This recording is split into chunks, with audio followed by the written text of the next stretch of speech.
Number 8. Robert and Christopher Serqua.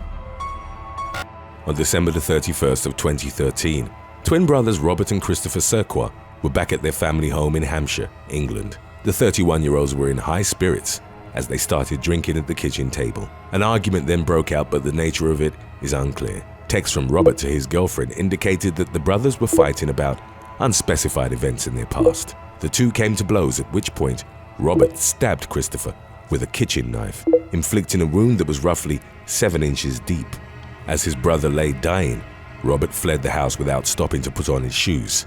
He went to a New Year's Eve party in Totton, where he continued to drink after switching off his phone. The twins' mother called the emergency services as their father tried to stop Christopher's bleeding. The knife wound, which had resulted in a severed aorta, ultimately proved fatal. Robert was arrested at the party in the early hours of New Year's Day.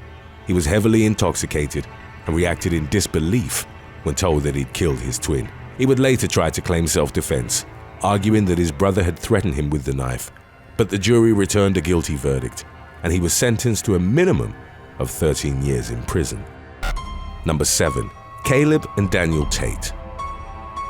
While home from university during their 2015 Christmas break, twin brothers Caleb and Daniel Tate started a bombing spree in the Chester and Lancaster counties of their native Pennsylvania. The 22-year-olds shoplifted materials from local stores and built their improvised explosives out of everyday items such as metal pipes, fuel containers, propane canisters, or propane torch tips. They bombed 5 locations, including a mailbox and several sheds, with at least 2 of the structures belonging to the Amish community. Fortunately, no one was injured in the blasts. For their crimes, the Tate twins were given a sentence of 6 to 23 months in prison, followed by 3 years probation.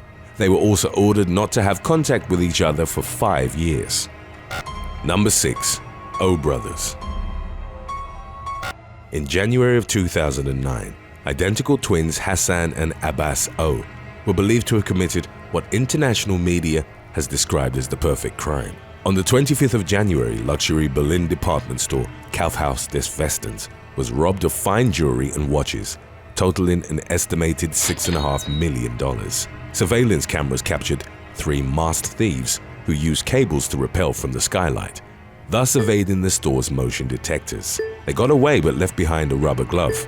Investigators took a sweat sample from the glove and introduced it in a database. Hassan and Abbas O, who both had records for theft and fraud, came up.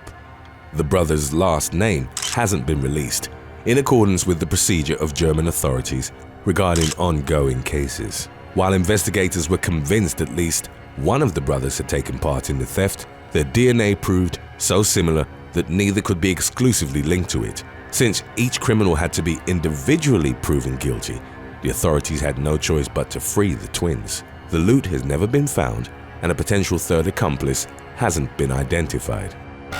Number 5. Ursula and Sabina Eriksson. In May of 2008, identical twin sisters Ursula and Sabina Eriksson were on a bus headed for London when the driver became suspicious of their erratic behavior. The Eriksson sisters held their bags tightly and didn't allow the driver to check for illegal items. After they were dropped off at a station on the M6, they caused chaos to traffic and sustained minor injuries as they darted across the motorway.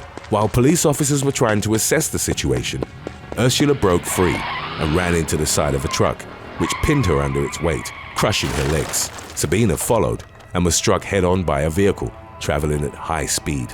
Ursula refused treatment and struggled, telling the police officers restraining her that she knew they weren't real. Sabina had been unconscious for 15 minutes, but after she came to, warned her sister that they were trying to steal her organs. Ursula was airlifted to a hospital, while Sabina was released from custody on May the 19th without a psychiatric evaluation.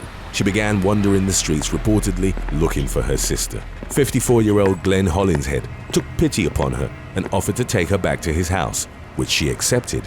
One of Hollinshead's friends, also present at the house, claimed that Sabina seemed paranoid. She repeatedly got up to check the windows and wouldn't let the men smoke cigarettes, which she herself had offered them, out of fear they'd been poisoned. The following evening, she stabbed Hollinshead to death with a kitchen knife. Sabina fled the home with a hammer in hand with which she periodically struck herself in the head.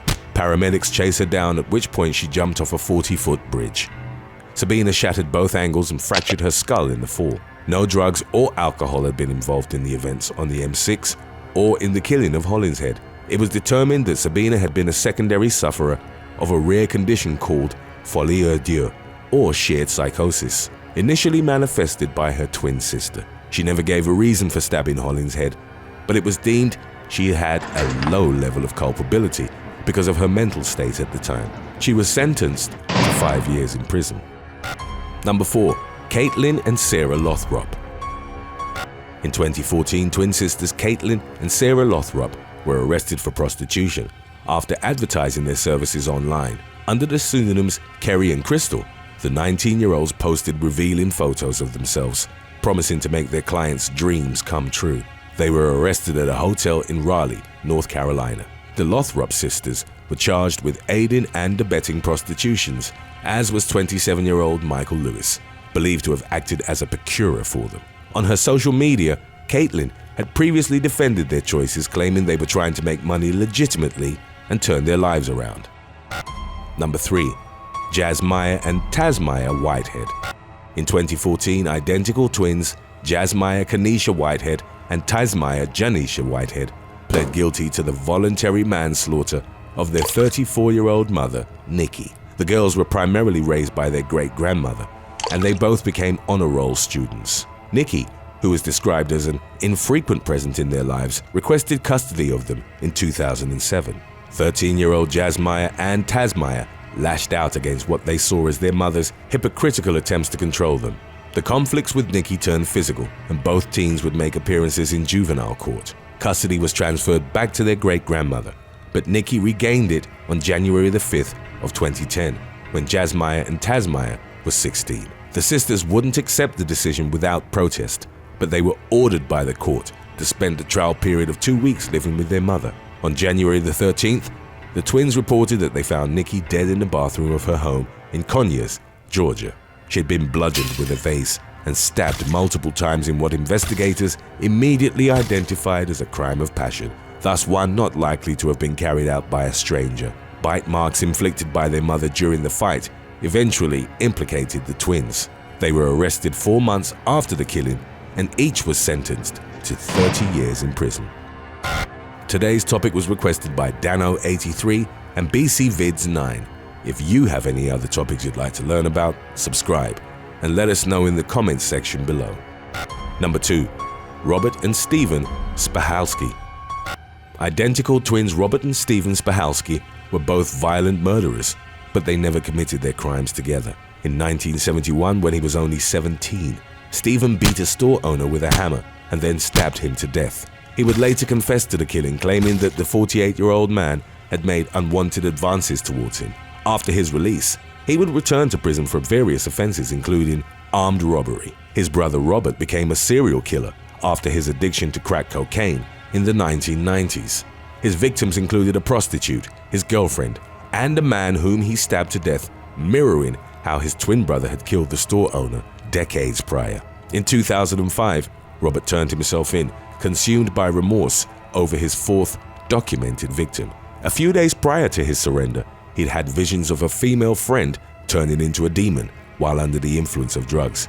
He strangled her to death and hid her body in the basement. For each killing, Robert was sentenced to 25 years in prison, to be served concurrently.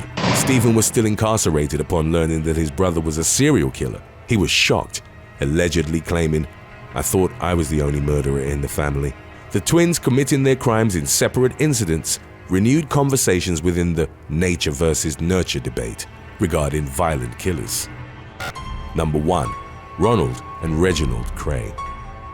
From the late 1950s to 1967, Reginald, Reggie, and Ronald, Ronnie Kray were Britain's most notorious gangsters.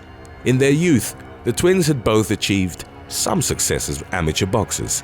They turned to crime full-time after being dishonorably discharged from the military. The twins rose to power through armed robbery, arson, hijacking, and protection rackets.